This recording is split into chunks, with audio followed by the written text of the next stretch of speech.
सभी के भारत माता की पतित पावनी पुण्यधरा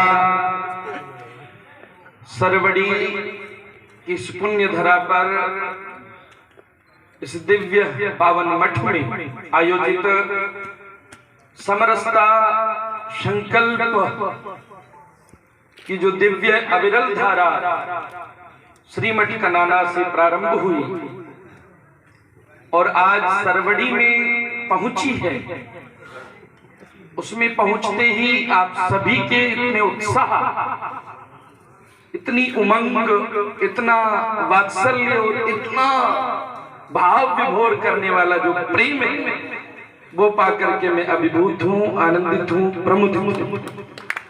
मैं हृदय से आभारी हूं। आभार इस चीज का है कि मेरा स्वयं का नहीं, आभार ये है कि आपने इस भावना का सम्मान किया। आभार इस चीज का है कि आपने मां भारती का सम्मान किया।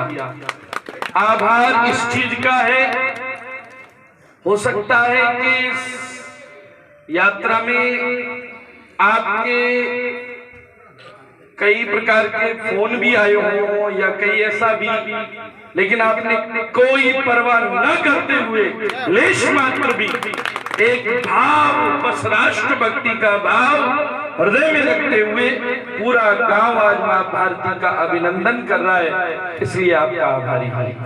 मैं आभारी हूं इन पूज्य संतों का। जब मैं मठ से निकला तो मैं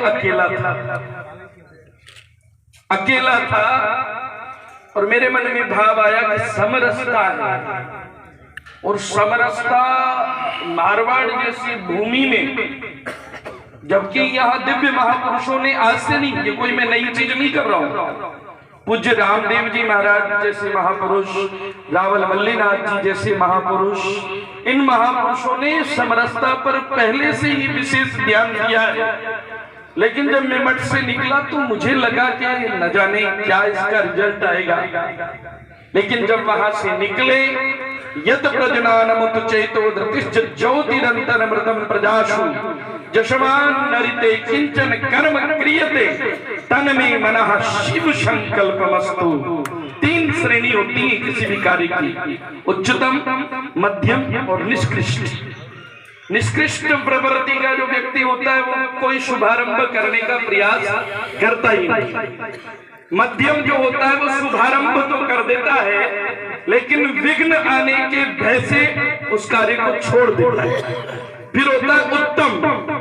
उत्तम पुरुष के लक्षण होते हैं कि रिजल्ट चाहे कुछ भी हो, पूर्ण सकारात्मक भाव के साथ, पूर्ण ऊर्जा के साथ, अपने कार्य में पूर्ण स्वनिध निष्ठा के साथ, सत्य प्रतिष्ठा के साथ आप लग जाएंगे तो वो संकल्प पूर्ण स्वयं महादेव करते हैं, स्वयं परमात्मा करता है।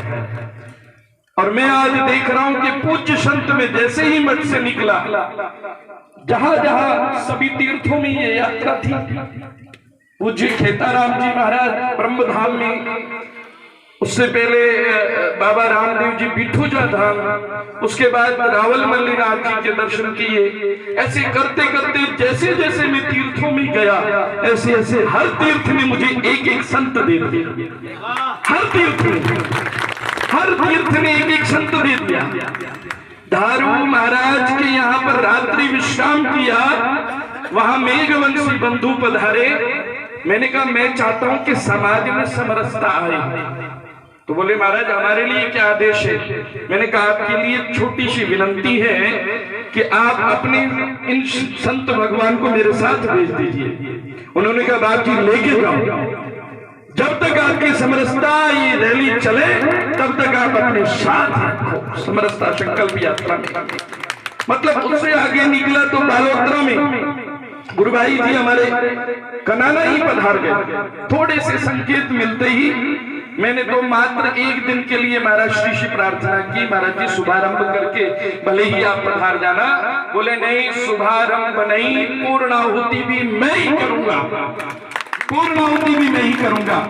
और मेरे साथ अविरल चल रहे हैं ये पूज्य रतनगिरी जी महाराज, ऐसे अनेक संत, विशालगिरी जी।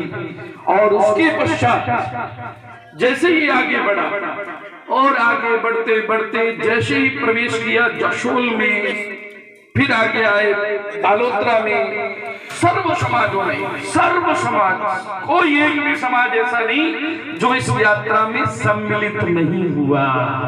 सारे समाज आए, जैन बंधुओं से लेकर के पूरे हिंदू समाज ने एक मन बना लिया कि अब हमें सबको एक जाजम पर बैठना है और भारत को समृद्ध बनाना है।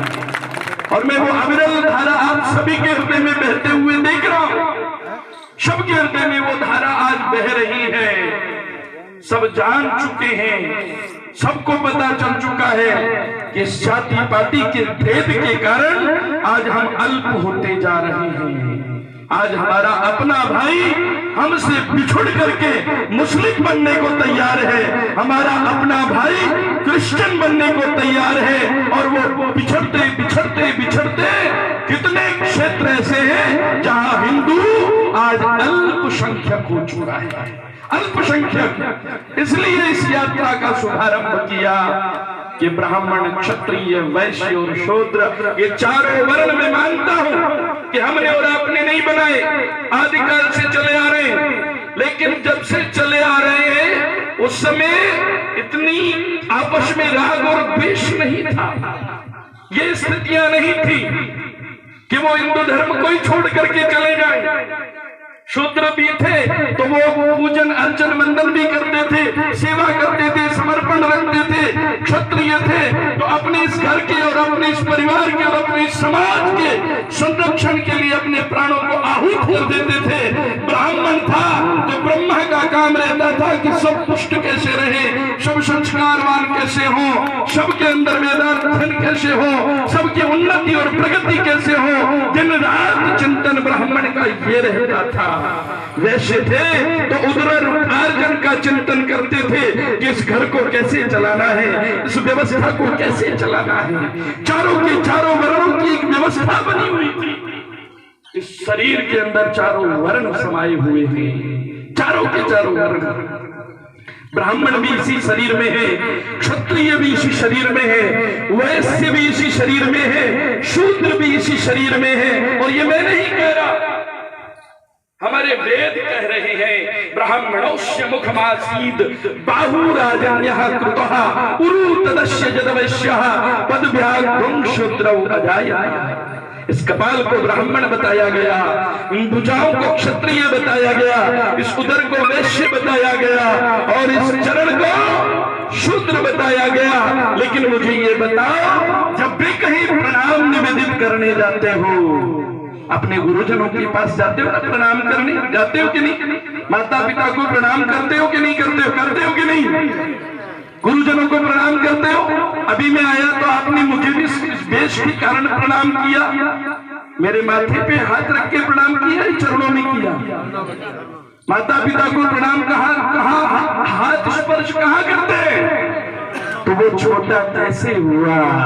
जहां शीश चरणों में जाता है वो छोटा कैसे हो सकता है? श्री गुरु पद नख मणि धन ज्योति सुमिरत दिव्य दृष्टि ये होती, जिसके स्मरण मात्र से दृष्टि दिव्य हो जाती है, वो भला छोटा कैसे हो सकता है? इसलिए बंधुओं, इस यात्रा का मूल उद्देश्य है कि चारों के चारों वर्ण एक दूसरे के पूरक हैं, एक दूसरे के पूरक हैं। हम लेश मात्र भी भिन्न नहीं होंगे। और मैं आशा करता हूं, पूर्ण विश्वास के साथ निष्ठा रखता हूं कि आप मेरी इस भावना को समझेंगे। अगर नहीं समझते होते तो ये पैदल नहीं चल रहे होते। बुजुर्ग लोग, आज खेती का समय है, खेती बाड़ी छोड़ करके पैदल चल रहे हैं, छाले हो गए, जाते हैं संभाल करके फिर पुनः आ जाते हैं। मतलब मुझे एक पल के लिए अकेला नहीं होने दिया।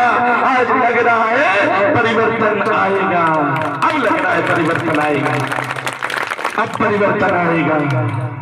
इसलिए इस यात्रा का मूल संकल्प अगर कुछ है तो मात्र ये है कि समाज नशा मुक्त बने, समाज संस्कार युक्त बने, समाज राष्ट्र भक्त बने, इसके अलावा कोई प्रयोजन नहीं है। सिर्फ एक ही लक्ष्य है कि मेरा भारत समृद्ध कैसे बने, मेरा ये युवा शक्तिशाली और बलशाली कैसे बने।